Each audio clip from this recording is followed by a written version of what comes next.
Meus irmãos, graça e paz. Eu quero convidar você a abrir sua Bíblia em Lucas capítulo 15. Pelos próximos domingos estaremos expondo o capítulo 15 de Lucas na série Perdidos, Achados e Restaurados. Essa é a primeira parte dessa série. Nós estaremos ainda pregando mais 2 sermões aqui em Lucas 15. Lucas 15, hoje nós leremos os versículos 1 a 7. E eu peço que você, ao encontrar esse texto, que deixe aberto. Nós estaremos durante o sermão lendo os textos, expondo os versículos, e ao final voltaremos com algumas aplicações e implicações desse texto para nós como igreja do Senhor. Lucas capítulo 15.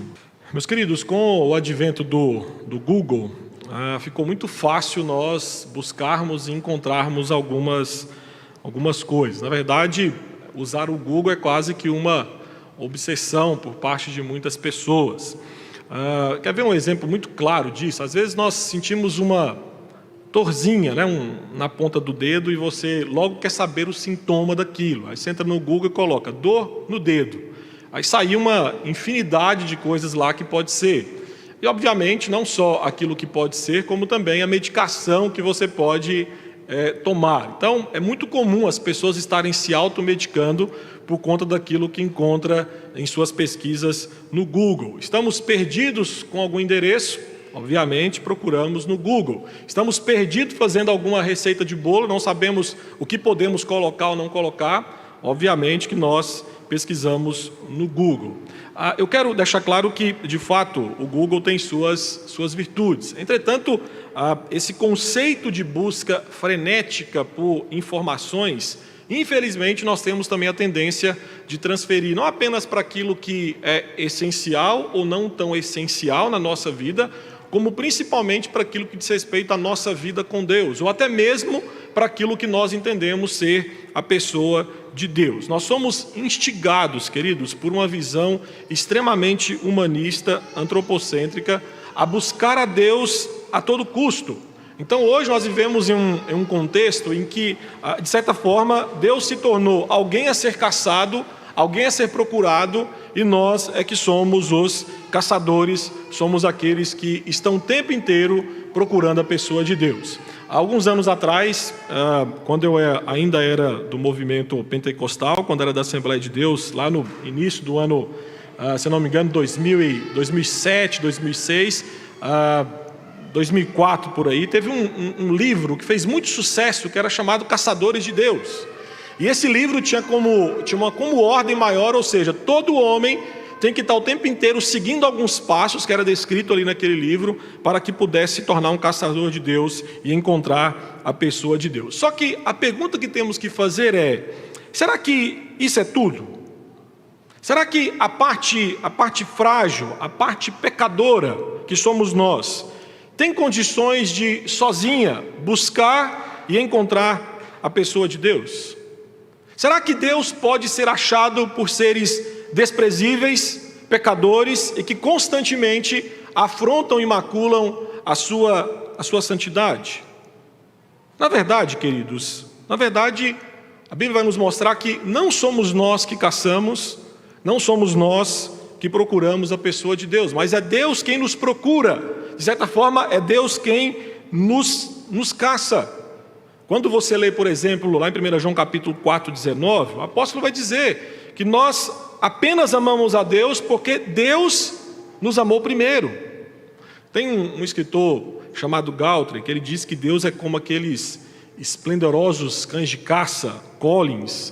Se você viu aquele filme Baby, o Porquinho, a parte 2, você vai se lembrar bem que é um filme infantil, mas aquele filme mostra alguns cachorros, principalmente ali na área da Inglaterra, da Escócia, que são cachorros peritos em ajudar e auxiliar pastores. Justamente quando as ovelhas se perdem, eles entram no meio das montanhas escocesas e conseguem trazer de volta aquela ovelha perdida para o aprisco.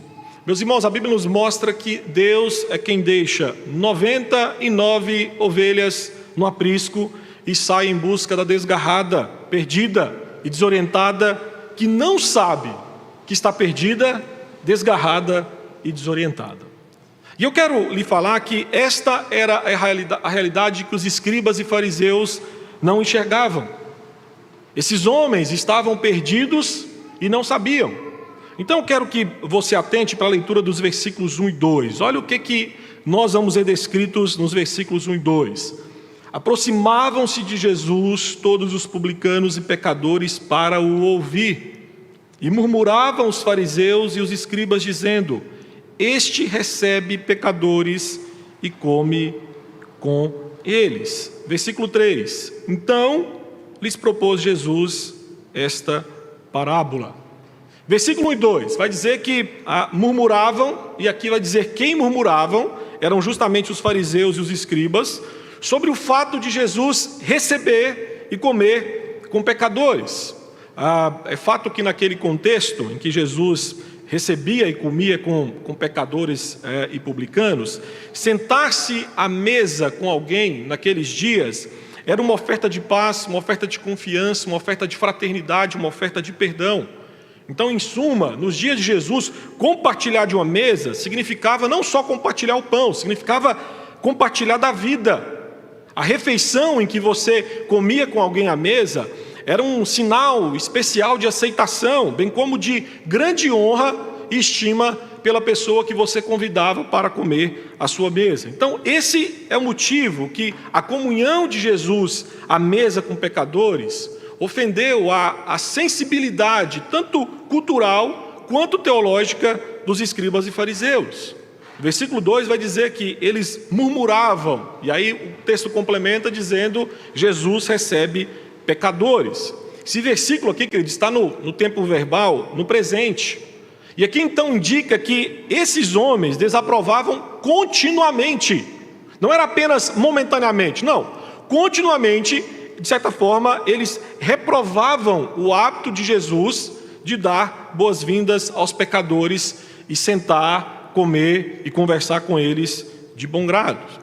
O texto não fala, mas é provável que essas pessoas, e era comum naqueles dias, essas pessoas devem ter convidado Jesus para comer em suas casas. E aqui, para o fariseu, isso era ainda mais terrível, porque o fato de você receber um pecador, na concepção de um fariseu, já era extremamente terrível. Mas você ir além, e você ainda entrar na casa dele, sentar na mesa dele, comer com ele, era algo ainda mais terrível. Mas no versículo 1, ainda vai nos falar que não era apenas os pecadores, os gentios, mas também tínhamos publicanos, aqueles que coletavam os impostos. Esses aqui eram odiados por todos, e não menos pelos judeus, pelos escribas e fariseus. Na cultura judaica, os publicanos, os coletores de impostos, eram tão amaldiçoados a ponto de que, se um judeu fosse publicano e entrasse numa sinagoga, por exemplo, e fosse entregar o seu dízimo, era rejeitado. Fosse entregar sua esmola, sua oferta, ele era praticamente banido da sinagoga, porque ele era visto como uma pessoa não grata naquele contexto. Então, os pecadores, aqui de certa forma, os gentios, como eram vistos aqueles que não eram judeus, pelos escribas e fariseus, eram vistos pelos judeus como pessoas que de certa forma costumavam pecar, eram pessoas que não conheciam a lei, eram pessoas que não tinham de qualquer forma, qualquer intenção de obedecer às leis de Deus. Por isso então que Jesus resolve contar esta parábola. E esta parábola, ela é contada em 3 estágios. E Cristo utiliza-se desta parábola para defender, queridos, o seu relacionamento com os pecadores. Então atente para o versículo 3, que você vai ver que nós temos aqui, Jesus propõe esta parábola, no singular. Certo? Nós temos a tendência, e aí a sociedade bíblica dividiu essa parábola em 3 parábolas. Nós temos a tendência de falar parábola da ovelha perdida, a dracma perdida do filho pródigo. Meus queridos, aqui é um texto só, é uma parábola só. Então a proposta aqui de Jesus é mostrar que em 3 estágios, a ovelha perdida, a dracma perdida, o filho pródigo. Aqui de certa forma, quando nós unimos os 3 conceitos que Cristo trabalha aqui, essa progressão que Cristo vai trabalhando sobre aquilo que foi perdido, aquilo que foi encontrado, aquilo que é restaurado, de certa forma é o que Jesus utiliza em resposta ao murmúrio dos fariseus por causa da preferência dos publicanos e pecadores pelo ensino de Jesus e, ao mesmo tempo, porque que Jesus se voltava para os pecadores e publicanos. Então, ao abordar aqui os fariseus e os escribas através dessa parábola, Jesus aqui está dando uma direção, está dando um norte, dizendo que são esses perdidos que Cristo veio buscar e salvar, operando assim neles, por meio do Espírito Santo, justamente o arrependimento. Então aqui eu quero, antes de entrar propriamente dito na parábola, no versículo 4 em diante, identificar com você as figuras do primeiro ato dessa parábola. O rebanho, as 99 ovelhas. Aqui Jesus Cristo vai usá-los como exemplo dos escribas e fariseus. Depois você vai ver a ovelha perdida. Quem são as ovelhas perdidas na parábola? São os pecadores e publicanos. Quem é o homem que sai em busca da ovelha perdida? Aqui é justamente uma figura do Deus encarnado, a pessoa de Jesus Cristo. Então essa parábola, queridos, revela as ações de Deus na busca dos perdidos. E nesse primeiro estágio dessa parábola, eu quero me concentrar aqui dos versículos 4 a 7, mostrando para você alguns aspectos do que revela esses versículos para nós no que diz respeito a essa ideia de perdidos, achados e restaurados. Versículo 4, revela aqui a busca incondicional de Deus pelo perdido. Olha o que diz o versículo 4: qual dentre vós é o homem que, possuindo 100 ovelhas e perdendo uma delas, não deixa no deserto as 99 e vai em busca da que se perdeu até encontrá-la? Meus irmãos, essa parábola começa com uma nota de perda. O homem perde uma ovelha do seu rebanho. Eu quero te falar que esse verbo perder, como é descrito aqui no versículo 4, não significa que esse pastor de ovelhas, esse dono das ovelhas, foi negligente, mas de certa forma ele descobriu que estava faltando alguma ovelha ali no seu rebanho. Então a ovelha se perdeu, provavelmente ao se afastar do rebanho e automaticamente na presença daquele que a dirigia. O texto também nos fala que esse homem possuía um rebanho considerável de ovelhas. Então, de certa forma, ele era abastado. E a perda de uma única ovelha, de certa forma, não afetaria muito a sua propriedade. Contudo, o texto nos fala que o homem começa imediatamente a sua busca quando sente falta daquela ovelha que desgarrou. Esse verbo aí que é usado, deixar, é no sentido de partir urgentemente. E logo depois a outra expressão que é usada, a expressão vai em busca, é no sentido de sair a procurar. Não é apenas uma ideia de você pesquisar, mas a ideia de você, de fato, revirar tudo o que é necessário para que você possa encontrar aquilo que se perdeu. Então, assim, a busca do dono da ovelha não é uma busca superficial, uma pesquisa momentânea. Não. A ideia aqui dos verbos usados é que esse homem despeja todas as suas energias nessa tarefa, ou seja, a sua busca é implacável. Porque o homem sabe que a ovelha é um animal totalmente indefeso, com pouco instinto de sobrevivência. Então, meus queridos, vagando sozinha, essa ovelha aqui seria alvo fácil dos predadores, se não viesse por ingenuidade, morrer. Então logo sua busca demonstra a sua preocupação, demonstra o seu cuidado com a ovelha. Então a busca do homem revela a sua compaixão por aquela ovelha que havia se perdido. E é fato aqui que a descrição de um dono de 100 ovelhas, um homem que é dono de 100 ovelhas, saindo para encontrar aquela que havia se perdido, meus queridos, aqui evocava a mente dos ouvintes judeus, dos escribas e fariseus, uma das imagens mais básicas e emblemáticas do Antigo Testamento, a ideia do pastor de Israel. E numa sociedade que era basicamente agrícola, o pastor era, em todos os sentidos, uma virtude, uma característica, uma vocação familiar para todos os ouvintes de Jesus. Então, sua pessoa e a sua obra também, queridos, que diz respeito à sua vocação de ir atrás da ovelha, cuidar da ovelha, também acabou adquirindo o significado espiritual quando Deus resolve ensinar a Israel um pouco do seu caráter, usando a figura justamente do pastor que vai atrás das suas ovelhas. E aí, por mais que dentro do conceito lá do judaísmo, a vocação de pastor de ovelhas fosse desprezada, nós vamos ver que, biblicamente, essa imagem é honrada pelo próprio Deus, quando Ele se utiliza dela para demonstrar o seu cuidado para com o seu povo. Nós lemos aqui na liturgia Isaías capítulo 40, versículo 11, que diz: Deus, como pastor, apacentará o seu rebanho, entre os seus braços recolherá os cordeirinhos e os levará no seio, as que amamentam ele guiará mansamente. Nós lemos também Ezequiel 34 na liturgia. Deus diz: eu mesmo procurarei as minhas ovelhas e as buscarei, como o pastor busca o seu rebanho, no dia em que encontra ovelhas dispersas, assim buscarei as minhas ovelhas, livrá-las-eis de todos os lugares por onde foram espalhadas nos dias de nuvens e de escuridão. A perdida buscarei, a desgarrada tornarei a trazer, a quebrada ligarei e a enferma fortalecerei. Pois vós, ó minhas ovelhas, ovelhas do meu pasto, homens sois, mas eu sou o vosso Deus, diz o Senhor. Salmo 23, salmo emblemático, afirma: o Senhor é meu pastor, e logo depois o salmista vai dizer: Ele é aquele que restaura a minha alma. Por isso, meus irmãos, aqui que no versículo 4, a pergunta retórica de Jesus é endereçada aos escribas e fariseus. Por quê? Porque os escribas e fariseus nessa parábola era o rebanho que não se importava com a ovelha perdida.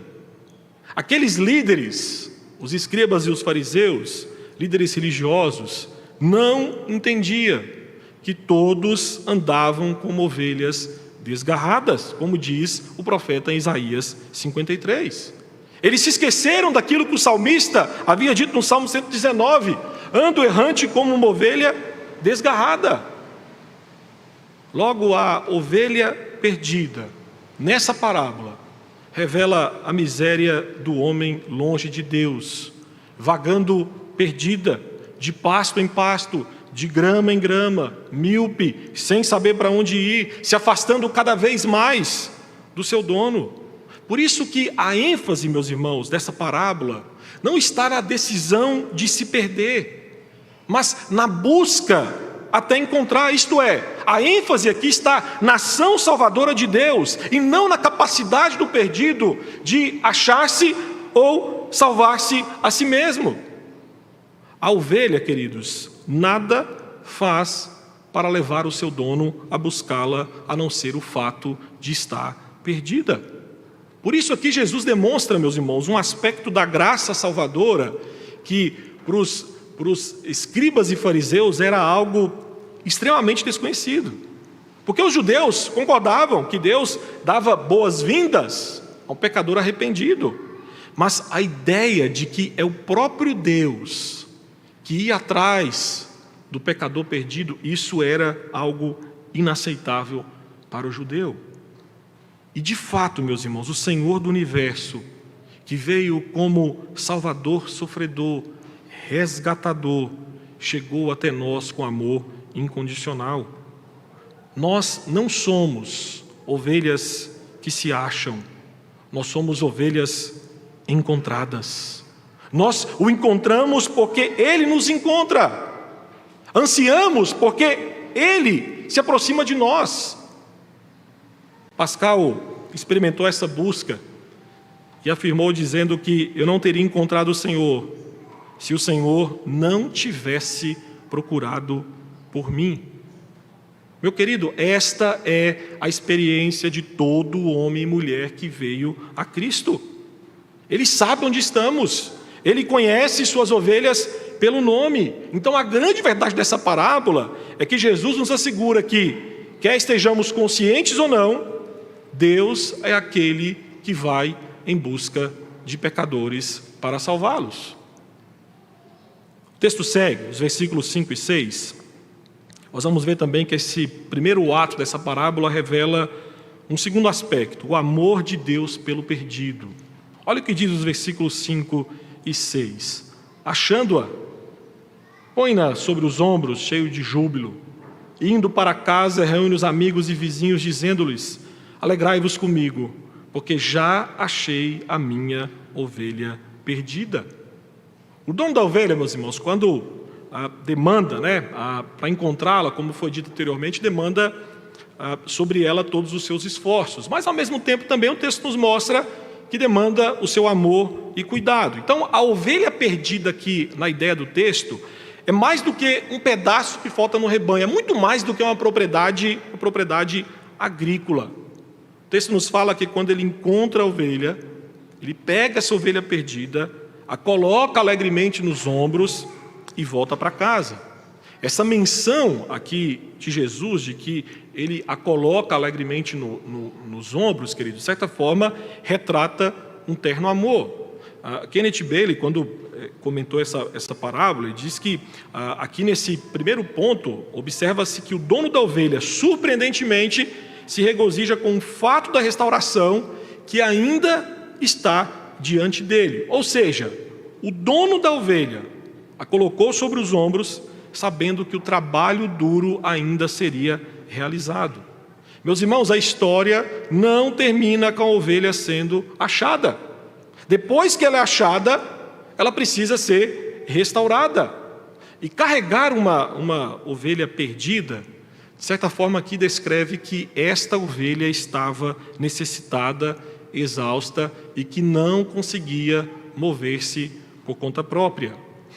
Historicamente, queridos, prova-se que as ovelhas que se desgarravam, e nós podemos pensar que isso aqui veio à mente dos ouvintes de Jesus, essa ovelha que se desgarrava, que se perdia, a maioria das vezes é porque ela estava fraca, era doente, ela não conseguia acompanhar o rebanho e por conta disso, em algum momento, ela se dispersava e acabava ficando para trás. Então, dessa forma, o pastor precisava carregá-la. E o texto vai nos falar que quando o dono da ovelha encontra, é justamente isso que ele faz.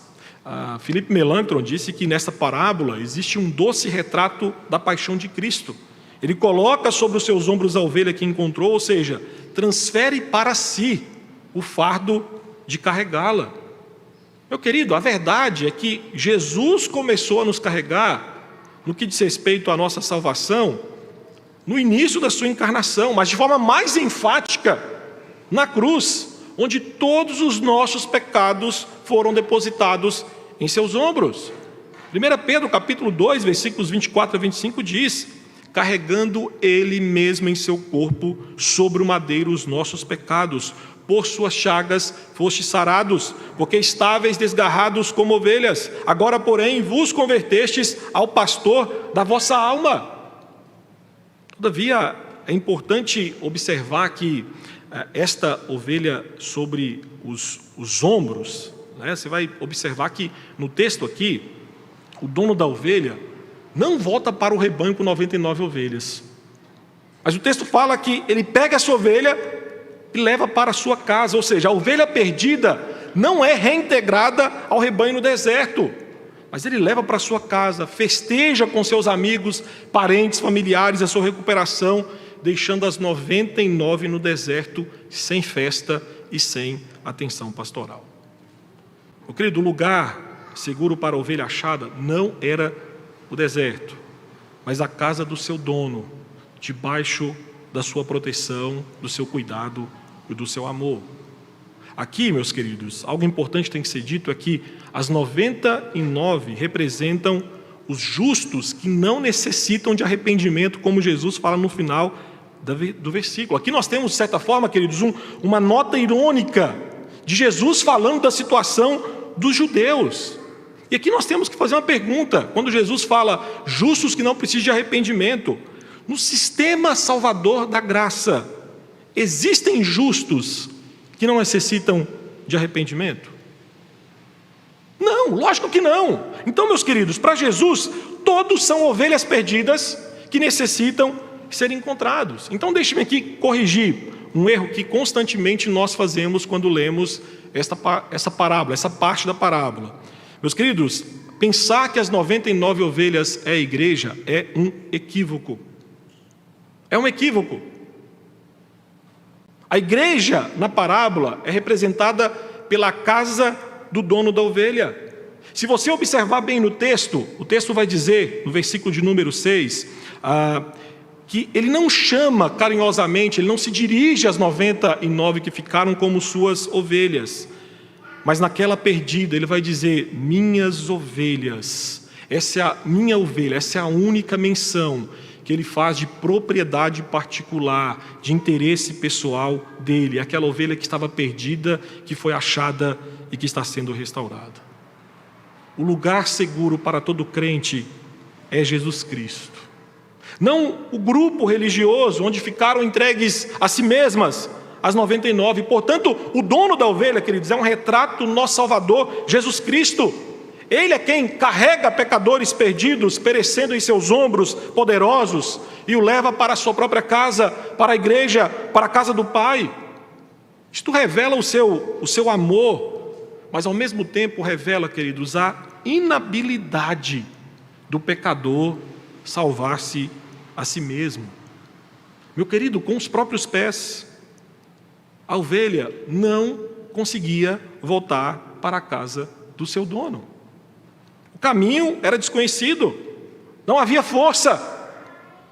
Mas o texto nos fala que o dono não apenas conduz, o dono a coloca sobre os ombros e alegremente a leva e a coloca no seu ambiente familiar.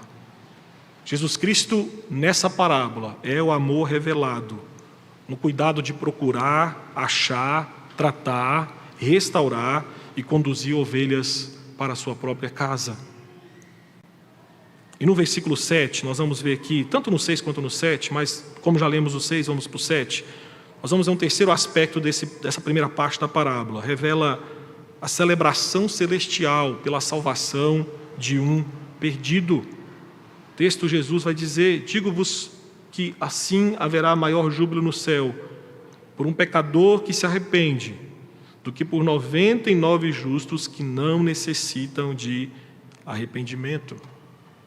A reação do homem ao encontrar sua ovelha perdida é de voltar para casa, como foi dito, e fazer festa com os amigos, com os vizinhos, com a sua família.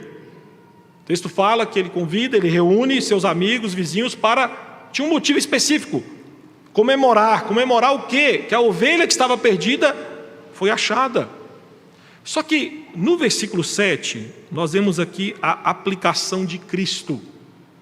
A aplicação dessa primeira parte da parábola está no versículo 7. Uma ovelha em 100. E mesmo assim, diz o Salvador, haverá alegria no céu. Jesus descreve que Deus, os anjos, os céus, se alegram pela salvação de um pecador. Eles se alegram mais por um pecador recém-encontrado do que pela multidão que supostamente pensava fazer parte do rebanho de Deus. E aí, quando você vê Jesus falando sobre regozijo no céu, a pergunta é: mas por que motivo? E o próprio Jesus responde na parábola: é porque um pecador se arrependeu, a sua vida sofreu uma reviravolta. Nessa parábola, meu irmão, a expressão ser encontrado é uma equivalente a arrepender-se. Isso porque o dono encontra a ovelha, e depois, na conclusão da parábola, registra-se a alegria por um pecador que se arrepende, mostrando aqui que existe uma conexão entre essas duas ideias. Então isso estabelece, queridos, uma compreensão radicalmente nova da natureza do pecado. Meus queridos, os fariseus, os escribas, pensavam que eram perfeitamente justos, que eram puros, que não necessitavam de arrependimento. Além disso, os judeus, na sua concepção, na sua teologia, eles não aceitavam a ideia de que poderia haver festa no céu por conta de publicanos, por conta de pecadores, por conta de gentios, que na concepção deles eram renegados. Na verdade, os fariseus ensinavam que havia gozo no céu quando um pecador era destruído diante de Deus. E aqui então Jesus corrige-os, dizendo que há júbilo no céu por um pecador que se arrepende, e não por 99 que pensavam ser justos e na verdade não era. Isto é, um só pecador arrependido vale mais para Deus do que 99 fariseus que dispensam arrependimento porque entenderam que não precisavam dele. E aqui novamente eu te pergunto, pode haver justo sem arrependimento? A Bíblia nos ensina que não há um justo sequer. Todos pecaram. Não necessita de arrependimento aquele que não tem pecado. E a pergunta que temos que fazer na parábola é: será que essas 99 ovelhas eram sem pecado ou impecáveis? Meu querido, você imaginar que um rebanho de santos, que existe um rebanho de pessoas absolutamente puras, santas, sem pecado, eu vou dizer para você, né, que nada tendo do que se arrepender, biblicamente, isso é impossível. Por isso que nós cremos, na interpretação dessa parábola, que essas 99 ovelhas aqui representam os judeus legalmente justos, que pensavam que não precisavam de arrependimento. E o resultado, Jesus vai falar que não participarão do júbilo no céu, porque desse júbilo de Jesus participam somente pecadores arrependidos. A ovelha achada, o pecador procurado e encontrado por Cristo.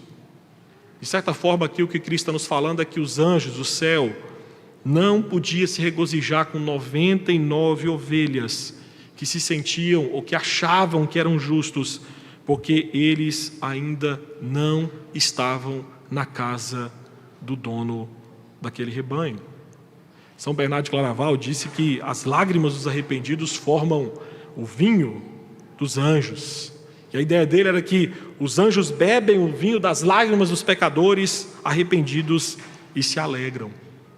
Então, segundo as palavras de Cristo, se você está perdido, Ele o encontra. Você se arrepende. Você é levado para casa, para a sua casa, para o seu convívio particular. E o resultado é que Deus e os anjos se alegram por conta dessa mudança. Então, dessa forma, meus queridos, a resposta de Jesus, explicando aqui a recepção, né, de publicanos e pecadores perdidos, foi contar esta parábola que começa com o primeiro estágio dessa parábola, que é a ovelha perdida. Então, essa parábola como um todo demonstra que Deus se dedica à tarefa prolongada, dolorosa, de salvar os homens por causa da miséria em que eles se meteram, e ao mesmo tempo da sua própria alegria em buscá-los, achá-los, restaurá-los, salvá-los. De certa forma, aqui em Lucas 15 nós temos aquilo que, de forma prática, ilustrada, aquilo que Cristo disse lá em Mateus 9,13, que Jesus não veio chamar justos, e sim pecadores ao arrependimento. Então aqui nós precisamos, queridos, compreender algumas verdades e trazê-las para nós e aplicá-las em nossas vidas. Primeiro, todos nós somos como ovelhas desgarradas. Todos nós. Meus irmãos, a grande verdade da parábola é que, fazendo parte das 99, ou daquela ovelha perdida, todos nós somos ovelhas desgarradas. Todos os homens são pecadores e precisam se arrepender dos seus pecados. E aqui é fato que, às vezes, por sermos tão parecidos com os escribas, com os fariseus, nós caímos no erro de pensar que nós não precisamos de arrependimento. Nós caímos no erro, queridos, de confundir religiosidade com espiritualidade, rotina com compromisso e devoção de coração. Eu lhe digo, sem temor no coração nenhum, que em muitos momentos nós somos fariseus e escribas modernos. Nós pensamos que atos e deveres religiosos exteriores é um indicativo de que o nosso coração é um coração puro. E aí muitos caem no erro de associar a conversão com ser dizimista, com ser presente ao culto, com fazer boas obras. Eu digo para você, você está tremendamente enganado. Porque na verdade, segundo essa parábola, existe um grande número de pessoas que pensam ser povo de Deus, mas não sabem que são ovelhas desgarradas, fazendo parte daquelas 99 que Cristo descreve nesse texto. Lembre-se que os fariseus, segundo Jesus, eram hipócritas, exteriormente justos, mas como diz Jesus lá em Mateus 23, interiormente podres. Os fariseus eram religiosos que davam dízimos, eram religiosos que eram presentes aos cultos, faziam boas obras, mas por pura rotina, por pura preciosidade, por puro costume. Porque Jesus Cristo nos mostra durante todos os evangelhos que o coração desses homens não eram devotado de fato e de verdade à pessoa de Deus. Israel, as 99 ovelhas, não festejou a salvação de uma ovelha perdida, mas ao mesmo tempo também não veio em arrependimento e conversão, obras da graça de Cristo, festejar em Deus com seus anjos. Meu querido irmão, entenda que a igreja constitui-se de todos aqueles que necessitaram e necessitam de arrependimento, não de justos legalistas que fazem parte do velho Israel. Coloque uma coisa no seu coração e na sua cabeça, é que ou somos a ovelha perdida que foi achada, ou somos as 99 que pensam ter sido achadas, mas estão perdidas em seu legalismo, em sua religiosidade vazia. Compreenda que nós precisamos nos arrepender dos nossos pecados. Precisamos nos voltar para o Supremo Pastor que perdoa os nossos pecados. E aqui, deixe-me desenvolver um pouco melhor isso aqui. Quando falamos de religiosidade, um dos grandes problemas que nós temos hoje, e aí é o mal de presbiteriano. É o mal de presbiteriano. Nós acabamos, se existe um catolicismo nominal, existe também um presbiterianismo nominal. Poxa, mas o meu pai era, a minha mãe era, o meu tio era, mas e você? Quem que é você no corpo de Cristo? Nós caímos no erro de pensar que conversão é igrejar. Pastor, eu sou membro dessa igreja, então quer dizer que eu estou ligado a Cristo. Não! O fato de você ser inscrito no hall de membro não quer dizer que seu coração é convertido a Cristo. Porque você pode muito bem ter o seu nome arrolado no hall de membro dessa igreja e ter um coração tão podre e pervertido quanto esses 99 que ficaram no deserto. Quando Jesus fala dos escribas e fariseus, dos evangelhos, ele demonstra aquilo que vez ou outra nós fazemos, uma religiosidade puramente por conveniência. Muitos dos fariseus e escribas eram assim porque foram ensinados pelos seus pais, seguiram o ritmo normal que os seus pais lhe impuseram. Cristo está dizendo ou vocês mudam o coração, ou o coração de vocês é transformado, ou essa religiosidade não os salvará. Essa parábola nos mostra isso, queridos. Nós, de uma forma ou de outra, somos ovelhas que precisamos nos arrepender dos nossos pecados. Uma segunda implicação desse texto, meu irmão, nós não podemos fazer nada para sermos encontrados por Deus. Você não pode fazer nada para se salvar. Coloca uma coisa na sua cabeça, a parábola detalha todo o processo de achar, de buscar, de cuidar, de restaurar a ovelha por parte do seu dono. O texto é enfático, o texto mostra quem vai atrás das ovelhas desgarradas. Queridos, a ação aqui não partiu da ovelha. A ação de ir atrás e encontrar partiu do dono. Além disso, mesmo que a ovelha quisesse procurar o dono, ela não podia. Ela estava perdida, ela estava desorientada.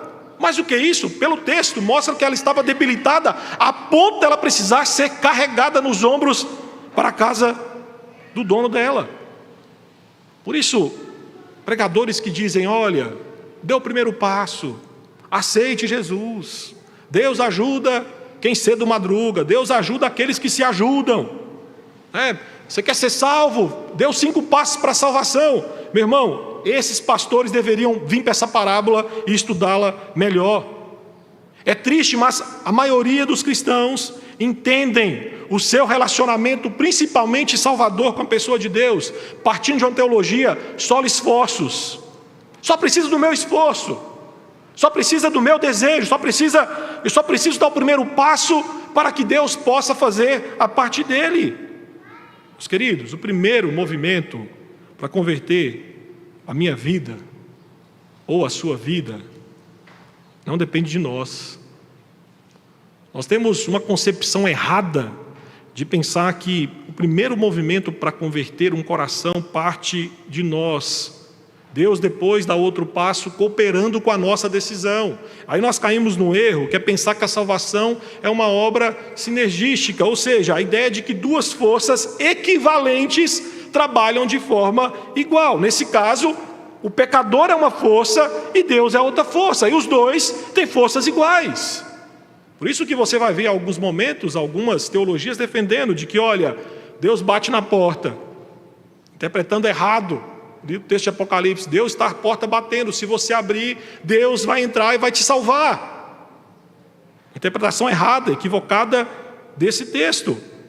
Partindo do ensino dessa parábola, meus queridos, todo movimento de buscar e salvar ovelhas perdidas não parte da ovelha, não parte do homem, não parte de nós, parte de Deus. A salvação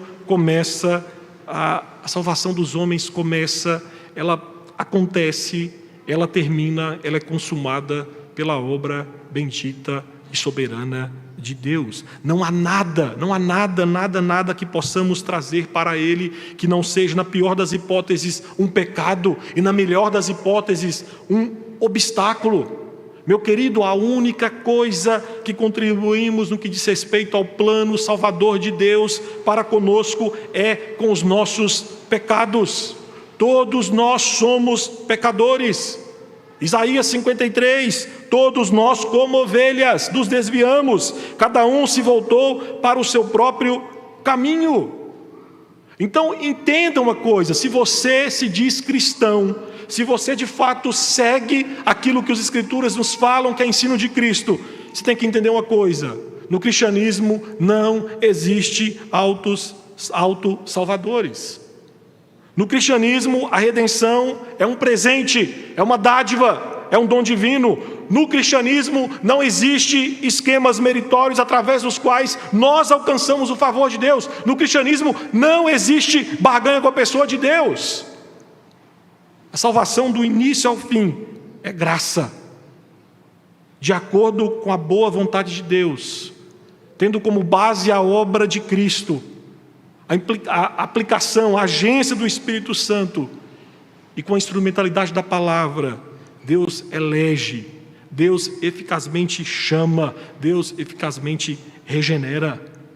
Nós somos ordenados a nos arrepender e crer, é fato, mas a Bíblia fala que tudo isso é vão, se Deus não operar primeiro em nós. E a última implicação, meus queridos, aqui eu termino o sermão nessa manhã. Deus na pessoa de Cristo é aquele que caça, é aquele que busca, encontra e salva as suas ovelhas. Essa parábola, o dono insiste na procura da ovelha até encontrá-la, por conta daqueles verbos que eu disse, que são usados nesse texto. Cristo veio buscar, Cristo veio salvar o perdido. Meu irmão, o eleito, seja gentil, judeu, independente de nacionalidade, não fica perdido. O Salvador procura, o Salvador acha, e quando acha, salva. Precisamos compreender que Deus nos procura sem pressa, com ritmo imperturbável, velocidade deliberada, instância majestosa, mas Ele nos rastreia. Ele sabe onde nós estamos, Ele nos salva. Eu não sei você, mas eu já convivi com pessoas que foram ímpias a vida inteira, cometeram atrocidades pecaminosas, fugiam de Deus. Em determinado momento, quase que no fim da vida, se tornam um dos maiores santos que eu conheci. Você fala, como assim? Você até pensa, mas é injusto. poxa, esse homem merecia o inferno, e nós não merecíamos. E nós não merecíamos. Não é a quantidade de pecados que cometemos que revela se merecemos ou não pecado, se merecemos ou não inferno, mas é a quem nós ofendemos com um pecado que seja, que é a pessoa santa e bendita de Deus. Casos como esse, queridos, nos mostra que Ele é aquele que procura, e quando nos acha, nos ergue sobre os seus ombros soberanos amplos lá na cruz. Cremos, nos arrependemos, e Ele nos carrega os nossos pecados e leva-nos para casa, enquanto os anjos e Deus cantam com alegria divina. Você que está aqui nessa manhã, você é aquele que pode dizer, se você é um cristão genuíno: eu fui como uma ovelha que se afastou do aprisco, mas Deus veio, me buscou e me encontrou. Eu estive perdido, mas agora não estou mais, porque em seu maravilhoso amor, Deus veio me buscar, me achou e me salvou. Igreja, nós só somos cristãos verdadeiros, não é porque nós decidimos por Cristo, mas é porque Ele decidiu por nós. É a busca desse amante tremendo que nos torna cristãos. Biblicamente falando, Deus é o caçador de ovelhas perdidas. E aqui eu quero citar para você o poeta inglês Francis Thompson. Escreveu uma linda poesia intitulada O Cão de Caça do Céu. E nesse poema, Francis Thompson fala de como Deus, como se ele fosse aqueles cães que caçam as ovelhas que estão perdidas no aprisco. Na parte inicial, falando dele, esse poeta diz: dele fugia noite e dias, dele fugia pelas arcadas dos anos, dele fugia por becos e labirintos de minha própria mente, e na névoa das lágrimas e no riso incontido, dele me escondia. Atrás de esperanças imaginadas corri, e atirei-me precipitado nas sombras titânicas de abissais pavores, desses fortes pés que perseguiam, em caçada sem pressa, imperturbável passo. Deliberada urgência, majestática instância ressoando, e a voz reiterando mais insistente que os pés: tudo te trai, a ti que me traz. E na parte final do poema, quando de certa forma ele é encontrado por Deus, então ele descreve a fala de Deus para com ele, dizendo: pobre, não sabes quão pouco digno de amor és tu? Quem tu queres para amar-te, ignóbil ser, exceto eu, somente eu? Tudo que de ti tomei não para ferir-te, mas só para que tudo pudesse se encontrar em meu abraço. Tudo que teu infantil engano imaginava perdido, guardei para ti em casa. Levanta, segura a minha mão e vem. Cessa por mim esses passos em tropel. Ah, tão querido cego fraco, eu sou aquele a quem procuras. Deus é o tipo de Deus que nos busca. E meu querido, por isso que nós terminamos nos braços de Cristo. Ele é aquele que do céu desceu na pessoa de Cristo para nos procurar, para nos caçar, para encontrar as suas ovelhas perdidas. E foi sobre isso que Agostinho em Confissões disse: tu me chamaste, gritaste por mim e venceste a minha surdez, brilhaste e teu esplendor pôs em fuga a minha cegueira, exalaste teu perfume, respirei-o, e agora suspiro por ti, eu te saboreei e agora sinto fome e sede, tocaste-me, e o desejo de tua paz me inflama. Quem sabe você que está aqui nessa manhã, ou quem sabe você que está nos assistindo pela internet, quem sabe há um sentimento vazio, irritante, inquieto em sua alma. Quem sabe há um sentimento de incompletude. Envolvido nesse sentimento, quem sabe o desejo de encontrar Deus. Essa semana eu estava lendo um livro em que o autor dizia: eu não creio em Deus, mas sinto saudade de Deus. Quem sabe esse é o seu sentimento? Eu quero que você entenda a partir dessa parábola nessa manhã, que você está procurando por Ele. Então a grande verdade é que Ele é quem está procurando por você. Deus é quem nos busca. E somente a partir desse movimento celestial é que podemos então buscá-lo. Por isso, somente o buscamos porque Ele nos buscou. Fomos procurados graciosamente, de forma irresistível, que agora não nos resta mais nada, por sermos achados, encontrados e restaurados por Ele. Não nos resta mais nada senão amá-lo.